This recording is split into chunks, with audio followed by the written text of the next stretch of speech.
Sausage, peppers, onions, and mushrooms. Let's see how it's done.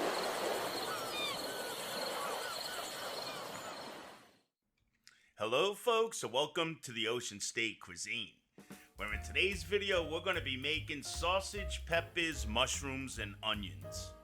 This is one of my most favorite sandwiches, and I know this is a favorite for many people. So looking at this image right here, we're going to go over some of the ingredients I'm going to be using for today, but not everything is listed in this image.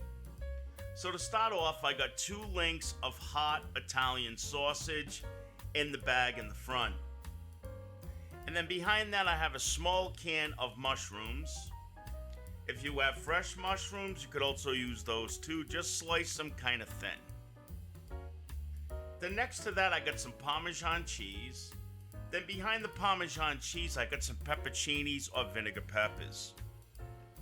Then next to the pepperoncinis, I got a jar of minced garlic. Next to the minced garlic, I have a small whole onion. And then next to the onion, I have some bell peppers. I'm using like an orange bell here and a couple of yellows. These tend to have a sweeter taste than the green peppers, which I think really wakes up this kind of a sandwich. And then in front of that, we have some salt and pepper. Now, like I said, not everything is shown in this image, but we will definitely show those details and go over them as we go through the course of today's video. So let's get cooking. Okay, so I'm going to start off with the 2 sausage links that I have here. And again, it's Italian hot sausage. And I know I'm going to get some flack if I don't explain myself here. But to be truthfully honest with you, I'm not a fan of the casing that they use when it comes to making this particular dish. So I remove the casing. So what I do is that I slit it lengthways first down the sausage link.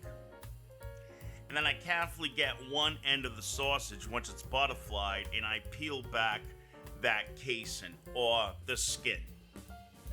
My father was also the same way. He liked it when we took this off because it happens to be rather tough. Now I know you're probably just thinking, why don't you just buy the ground sausage in a package? To be truthfully honest with you, and it could be in my head, it seems like these have a better flavor. I don't know. Let me know what you think down in the comments below, but they're probably the same. But anyways, I'm using links because that's all I had at the moment.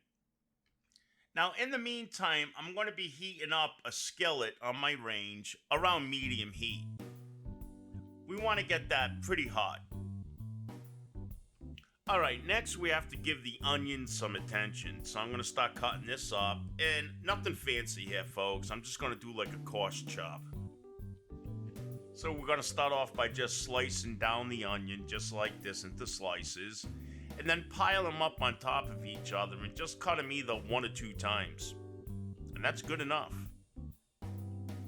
And then we're going to cut them up a little bit going the other way.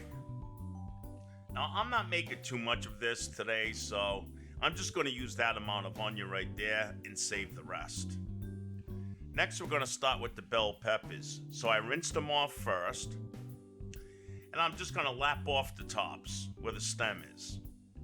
And the membrane inside the white part, we're just going to reach inside and just pull those out.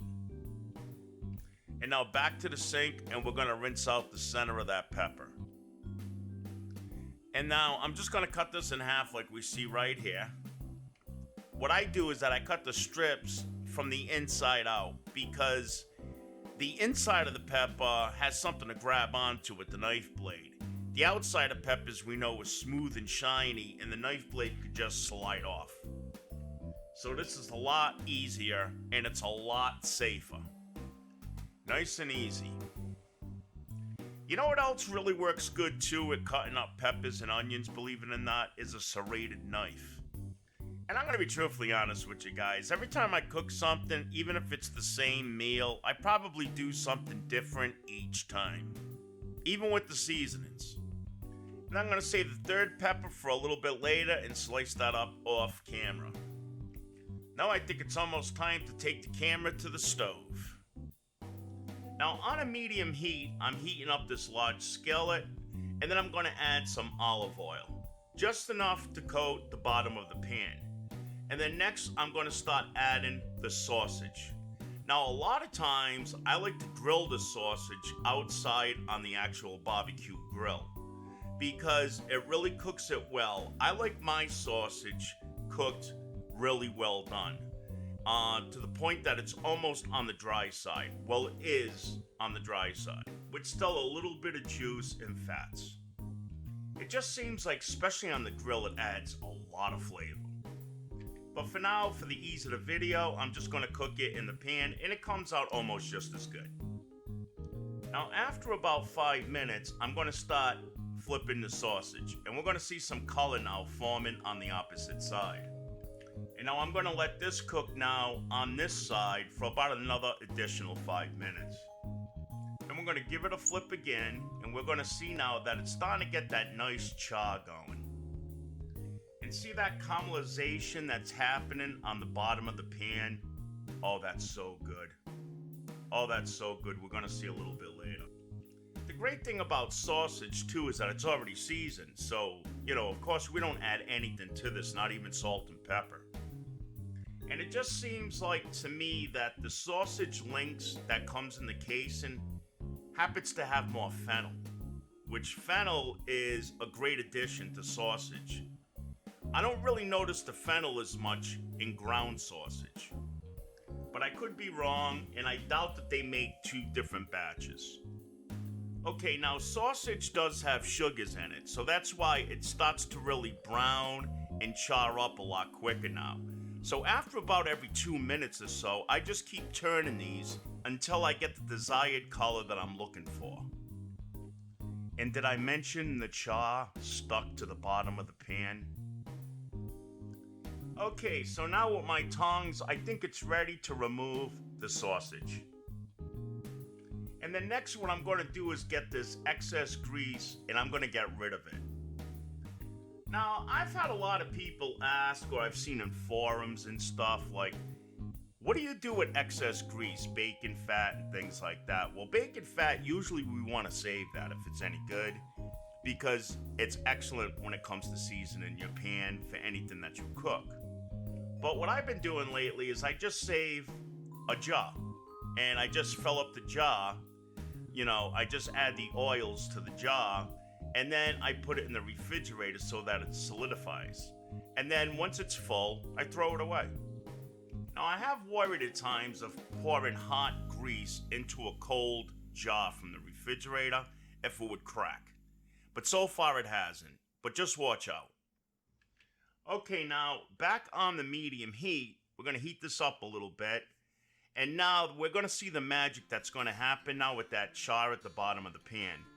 And we know this is called the glazing. Now, normally, the best thing to use here, I highly recommend, is white wine. Unfortunately, I didn't have any. So what I'm using instead is beef broth. So you could even use beef broth or even chicken broth.